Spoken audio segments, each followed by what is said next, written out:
Hi there. In this video you are going to discover my quick money blueprint on what I like to call magical auctions.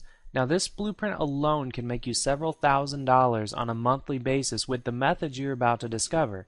Now unlike the other quick money blueprints I have in the club, this isn't a simple 1, 2, 3 step process. It can be a very minimal amount of steps, but the way that I want to outline the blueprint, as you can see here, it just can't be covered in 3 steps. So let's just go ahead and get started with the introduction, and as we get through each of these items it's going to become more and more clear on what it is that you can do. So with the introduction, what you will be doing is selling supernatural products on eBay. Now if this is at all against your religion, or if you just don't feel comfortable doing anything like this may not be for you, but I would still like you to stay and watch this blueprint because it could be a bit entertaining and you will just be blown away on how much money can be made online by selling supernatural products. Now this is one of the largest and untapped markets that you can ever enter online, and a lot of the items that you can sell are crystals, rings, charms, spells, and even psychic advice, believe it or not. And you can tap into people's dreams, and that's literally going to allow you to be their dream maker. And supernatural products are all in the metaphysical section on eBay, which I'll show you in a moment, and the return on the investment is substantial because you can buy all of these items for literally a few dollars, and some of them even like a quarter and 50 cents, so under $1, and you can be selling them on an average of $50 to $90 per item. Now there are no issues selling medical or metaphysical items on eBay because it's all based on belief, and you'll see that this on eBay alone is just a massive category. In addition to being on eBay, if you just go into any local bookstore or video store, there's just a whole section on supernatural. So that is the introduction. Now the second item I would like to cover is sourcing, because now that you understand the basics, you probably want to wonder, okay, where in the heck are you going to get supernatural items, right?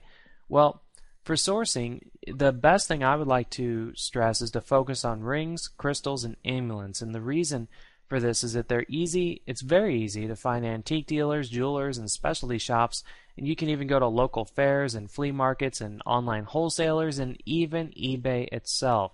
And you can get 40 plus rings and necklaces on eBay for under $50 simply by looking at and using search terms like costume jewelry. Now if you're buying on eBay, you don't want to buy wholesale items on the same account that you're trying to sell them on as a magical auction, and you'll see why in a moment. And when you're listing auctions, you always want to be imaginative on what you're choosing to actually buy, and you want to keep a diverse set of products just to your name. So think about innovation with an open mind. So that's sourcing, and as you can see as I'm going through his blueprint, this is more of a learning session at the moment. And then literally if you want to turn this into a 3-step process, step 1 is going to be setting up an eBay account, step 2 is going to be buying the products, and step 3 is going to be selling the products. So there's not any room left for question. I just want to make sure I get through all the items for you to understand. So next is getting started. And with getting started, you want to set up an eBay account, or you want to you want to set up 2 of them depending on your sourcing method. So if you want to buy all of this stuff on eBay, you want to do it under one account, because that's going to be like your buyer's account, because you don't want people to see that you're buying costume jewelry for like 40 items for $50, and you turn around and putting this magical history behind this ring and then turning around and trying to sell it. So that will definitely damage your business. So you want to set up 2 accounts, and you can use the same name, you can use the same PayPal email and all that if you like for setting up 2 accounts. Second, you want to choose a magical name that reflects exactly what you're going to sell, because let's say you want to position yourself to be an authority on eBay for selling magical products. Well, if your name is like Web Designer John, when you're trying to sell a magical ring and you're up against all these other people that are trying to sell magical rings, and their names are like Warlock 729 or Witchcraft Mary, people are probably going to be buying from someone with a name that's more magical and reflects the item that they're selling. And this kind of information is going to go with all the other businesses out there. Like if you're going to create an eBay account to buy and sell websites, which is another quick money blueprint I show you later in the club, you would have a name that would be something like, Web Design Jerry or something like that. So choosing a magical name is important. 3, you want to spend time writing up a nice About Me page and with a magical bio. And I'll show you some examples to see what other people have, and then that way you can model after them. So that's getting started. Now the next is psychology, and this is a bit longer of a section because obviously all you want to understand to be successful with this is it's all in the psychology. So, and you can see the other items we're going to discuss here in a moment too. But let's go ahead and drop down psychology, and you can see you have to motivate people to get them to have your product. If you don't motivate them and give them if you don't give them like I'm trying to think of the best word for it, just a need to buy, they're not going to want to buy your product. So they'll make more sense in a minute. And next is dreams and beliefs are always invaluable, unlike iPods, purses, and electronics. So, this isn't like trying to sell an iPod or trying to sell a laptop on eBay where you know what the price is going to turn out to be.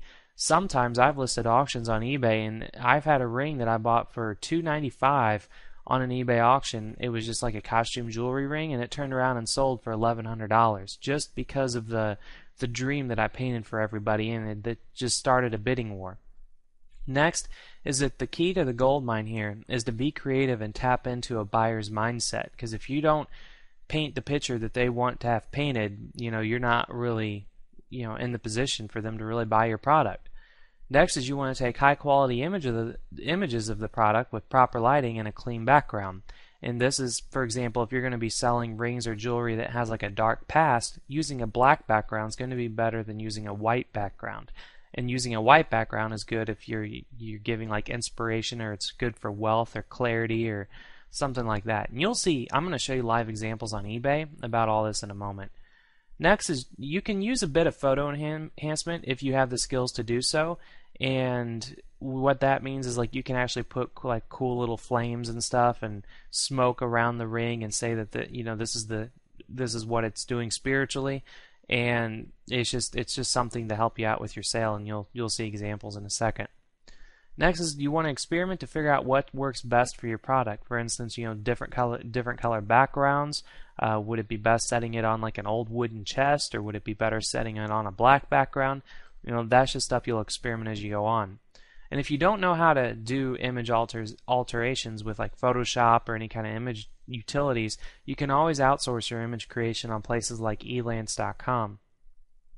Next is you want to use interesting and dynamic stories that are imaginative and wild, because if you don't have wild and really cool stories that behind your ring or behind your item that you're trying to sell, it's not really any different than any old ring that someone can just buy from an antique shop. Again, you're the dream maker. You're selling